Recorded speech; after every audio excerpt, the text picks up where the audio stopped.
Assalamualaikum warahmatullahi wabarakatuh. Perkenalkan, nama saya Milia Ulfah, NIM 2119235. Di sini saya akan menjawab pertanyaan UTS, yaitu yang pertama, mengapa mahasiswa PAI perlu belajar ilmu manajemen mutu terpadu? Jadi, dalam pandangan ajaran Islam, segala sesuatu itu harus dilakukan secara rapi, benar, tertib, dan teratur.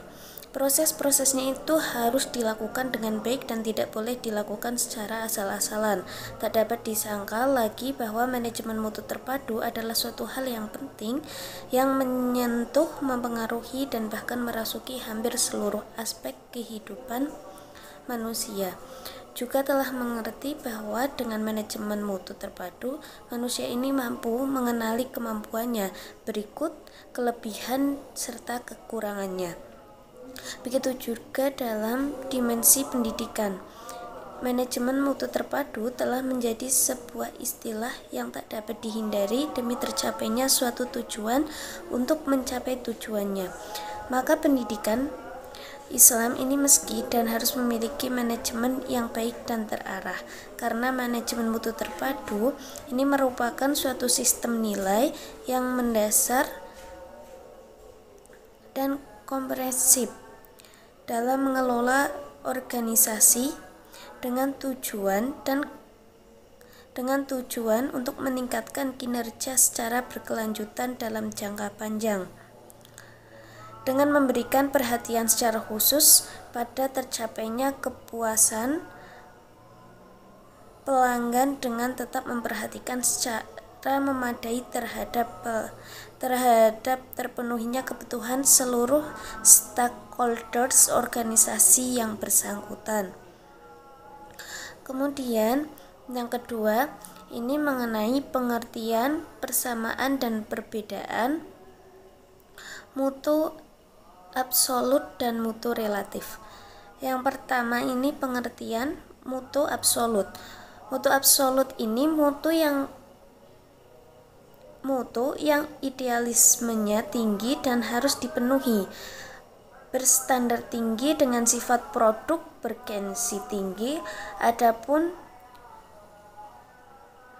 menurut Yumarso dan Ghazali, yaitu menginterpretasikan dari definisi lesis di atas, dalam arti absolut mutu dapat disamakan juga dengan sifat baik, cantik, dan benar.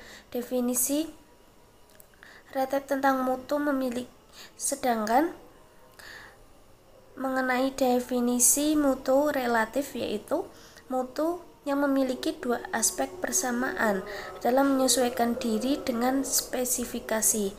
Keduanya adalah memenuhi kebutuhan pelanggan. Cara pertama, penyesuaian diri terhadap spesifikasi, sering disimpulkan adanya kesesuaian dengan tujuan dan manfaat. Kadangkalanya definisi ini sering dinamai definisi produsen tentang mutu, atau mutu bagi produsen bisa diperoleh melalui produk atau layanan yang memenuhi spesifikasi awal yang telah ditetapkan dalam gaya yang konsisten. Kemudian persamaan dan perbedaan. Persamaan dan perbedaan mutu absolut dan relatif, yaitu persamaan dari dua mutu tersebut yaitu sama-sama memenuhi kebutuhan pelanggan, kebutuhan dan keinginan yang harus terpenuhi, dan pelanggan utama yang harus dipenuhi adalah pelajar yang menerima secara langsung jasa yang diberikan. Kemudian perbedaan dari kedua mutu tersebut. Yang pertama, konsep absolut. Ini mutu sebagai konsep absolut memungkinkan kepala sekolah untuk merumuskan standar maksimal yang pada kenyataannya akan sulit untuk direalisasikan dalam pemahaman seperti ini. Kepala sekolah akan berpikir bahwa sekolah yang dipimpin ini harus selalu menjadi sekolah unggulan, baik taraf nasional maupun internasional. Mutu akan menjadi simbol status bagi pelanggan internal maupun pelanggan eksternal, sehingga Stakeholders atau pemilik akan merasa bangga dan merasa puas, khususnya bagi orang tua peserta didik. Sedangkan konsep relatif ini, mutu sebagai konsep relatif sangat mengikuti keinginan pelanggan. Mutu ditentukan oleh spesifikasi standar yang telah ditetapkan dan selalu disesuaikan dengan kebutuhan pelanggan. Mutu pada kondisi sekarang belum tentu menjadi ukuran mutu di masa datang. Kepala sekolah harus bisa merancang kebutuhan masa depan dengan visi dan misi sekolah yang menantang. Untuk itu, sekolah harus merumuskan program-programnya terlebih dahulu dengan kejelasan target yang akan dicapai. Untuk berikutnya yaitu soal ketiga, mengenai sejarah tahap-tahap manajemen mutu terpadu dari awal. Sejarah pertama yaitu menurut Elias Whitney itu memperkenalkan pengendalian mutu pada awal abad 19 dalam bentuk pengecekan barang yang akan dikirim ke pelanggan dengan cara memisahkan barang cacat agar konsumen merasa puas. Kemudian pendekatan ini disebut sebagai pengendalian mutu tradisional. Sejarah yang kedua, tahun 1924, Dr. Walter Sweetheart memperkenalkan bagan kendali kontrol atau control chart yang bermanfaat untuk mengetahui apakah mutu produk yang dihasilkan berada pada batasan yang dikehendaki, sehingga inspeksi dilakukan hanya pada sampel barang dan dapat mengurangi biaya fungsi pengendalian mutu. Ini mulai dikembangkan dalam berbagai perusahaan. Kemudian sejarah yang ketiga,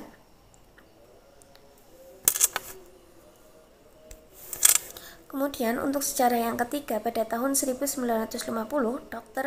W. Edward Deming ini memperkenalkan konsep pengendalian mutu menyeluruh dalam perusahaan. Deming menekankan pentingnya statistik kontrol dalam proses produksi dan perbaikan mutu produksi. Deming memberikan kontribusi dengan teori 14 butir untuk manajemen. Sejarah yang keempat, Deming dan Sweetwater mengembangkan konsep siklus PDCA atau Plan Do Check Action. Plan meliputi identifikasi masalah, memperoleh data, dan mengembangkan rekomendasi. Do meliputi penerapan solusi sebagai percobaan, sedangkan check merupakan pengamatan setelah penerapan untuk memastikan apakah hasil yang diperoleh sesuai rencana. Sedangkan Arch melibatkannya kegiatan perubahan permanen jika hasilnya efektif bagi peningkatan atau kembali pada kondisi sebelumnya jika penerapannya bermasalah. Sedangkan sejarah yang kelima ini pada tahun 1961, Dr. F. Feigenbaum memperkenalkan konsep Make It Right at the First Time, yaitu konsep ini akan berkembang dan menjadi salah satu dasar Total Quality Management atau TQM.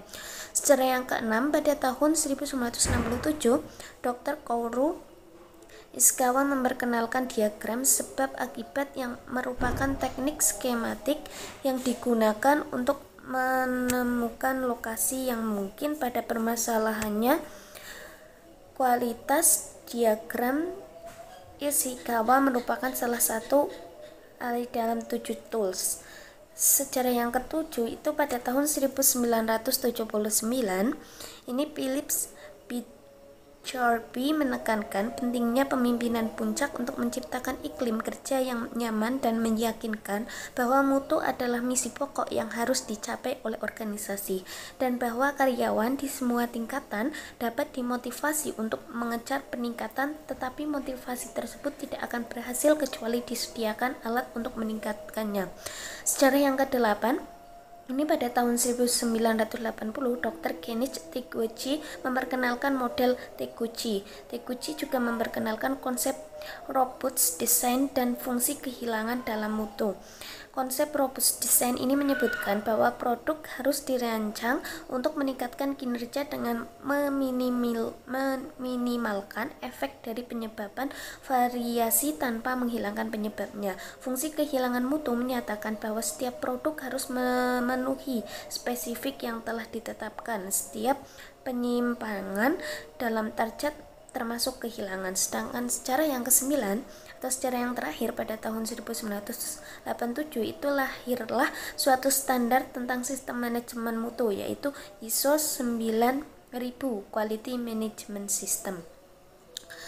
Kemudian untuk soal yang keempat ini mengenai konsep pelanggan di dalam manajemen mutu terpadu. Konsep manajemen mutu terpadu, konsep MMT pada dasarnya adalah menekankan pada kepuasan pelanggan dan pelayanan yang bermutu. Dalam dunia pendidikan, manfaat penerapan MMT adalah perbaikan pelayanan, pengurangan biaya, dan juga kepuasan pelanggan. Perbaikan progresif dalam sistem manajemen dan kualitas pelayanan menghasilkan peningkatan kepuasan pelanggan. Sebagai tambahan, manfaat lain yang bisa dilihat adalah meningkatkan keahlian, semangat, dan rasa percaya diri di kalangan staf pelayanan publik, perbaikan hubungan antara pemerintah dan masyarakat, peningkatan akuntabilitas dan transparansi pemerintah, serta peningkatan produktivitas dan efisiensi pelayanan publik. Manajemen mutu terpadu adalah sistem nilai yang mendasar dan komprehensif untuk meningkatkan kinerja secara berkelanjutan dalam jangka panjang dengan memberikan perhatian, kepuasan kepada pelanggan, serta terpenuhinya kebutuhan stakeholders yang bersangkutan. Terima kasih. Wassalamualaikum warahmatullahi wabarakatuh.